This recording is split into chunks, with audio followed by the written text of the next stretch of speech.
I picked up this Husqvarna 385XP from a fella. I got a really good deal on it. He couldn't get it to run. It was dying when it hit the throttle. So I thought maybe it was an air leak, and turned out it was. Actually, it was a vacuum leak on the PTO side, which is a common problem for this saw. So we had to replace the bearings.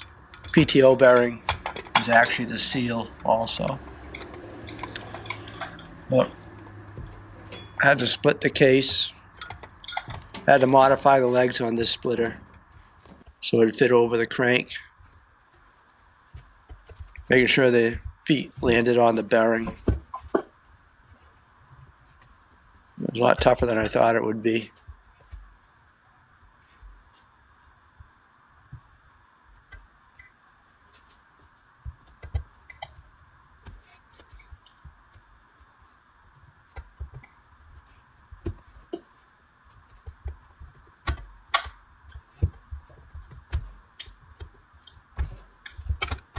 So there it pops. So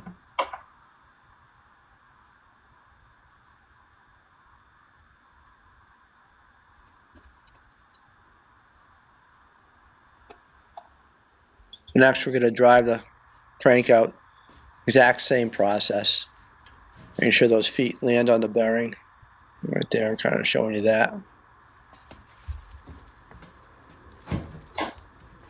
And I was surprised how tight the crank was to that inner race on the bearing. I've read that's where it spins when you get an air leak. Wasn't the case.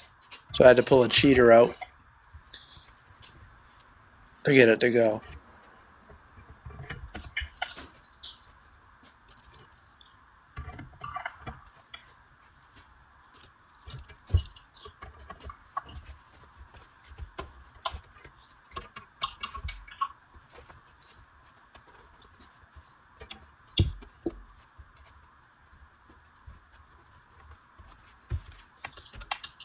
And there it pops. You can see quickly there, I showed you how I spread those feet apart to get it to fit.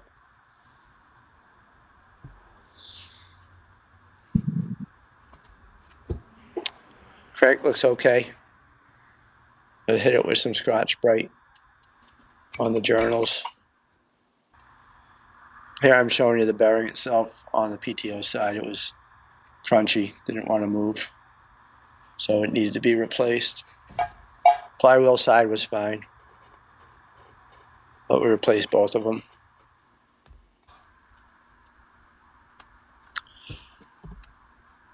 Things are cleaned up, ready to put the new bearings in.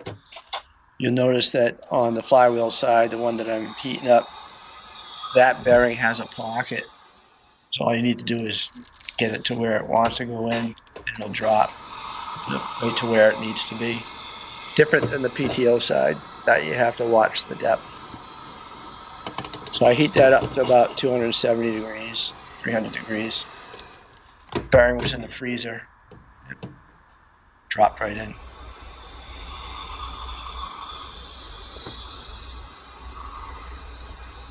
PTO side wasn't as easy. But again, you see there's no pocket there for the bearing. That bearing on the inside of the casing needs to be flush with the casing.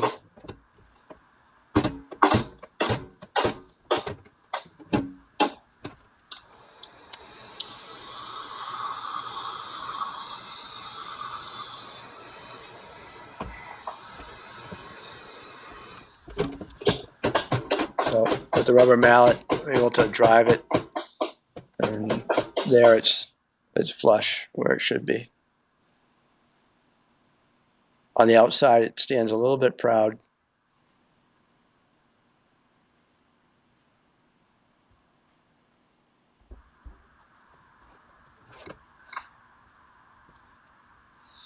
So now I'll put it back together. I used a Husqvarna special tool for pulling the crank through. It worked pretty well. Different threads on either side of the crank, but the kit accommodates both of them. I want to make sure that connecting rod is centered so it doesn't catch up against the case half.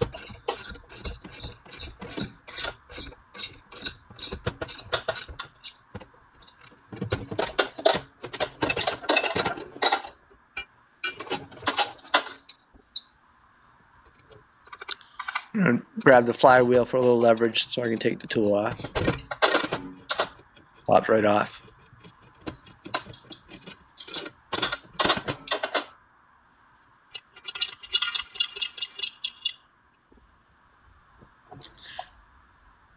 So I'm going to put the flywheel side on, pointing out the locator pins or the dowels, make sure they're in.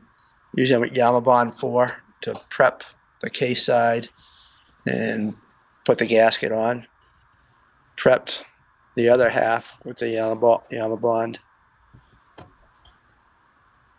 Set it on the crank. And then again, using that Husqvarna special tool for pulling it through.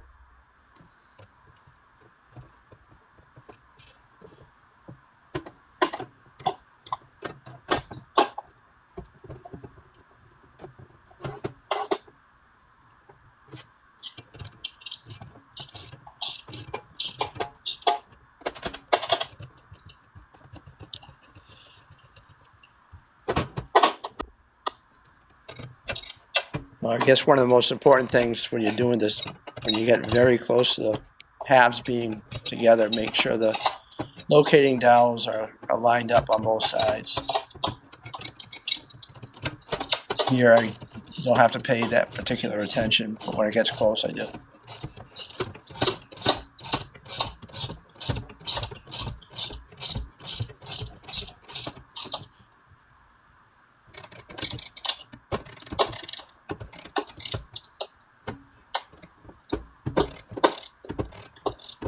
I could have done this a little bit better. You can hear the ratchet backing off. And just at the end here, it'll come off the crank. But the locating dowels are already set. So I'm okay with that.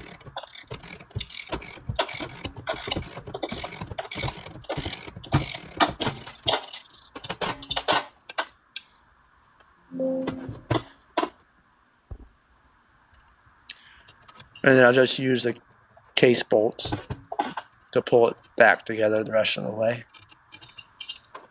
6 of them.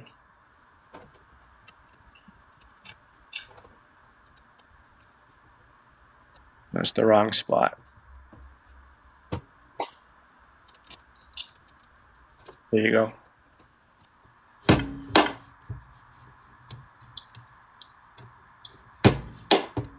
Final snug up. It turns a little tight at this point. I don't think the cranks are set exactly where they want to be in the bearings. So I'll grab a rubber mallet and give it some shoves.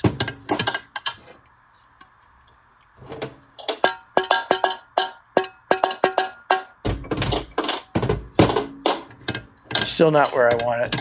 I ended up hitting it a little bit harder and got it to where I want it to be. So let's look at that PTO bearing. Seal is in the bearing.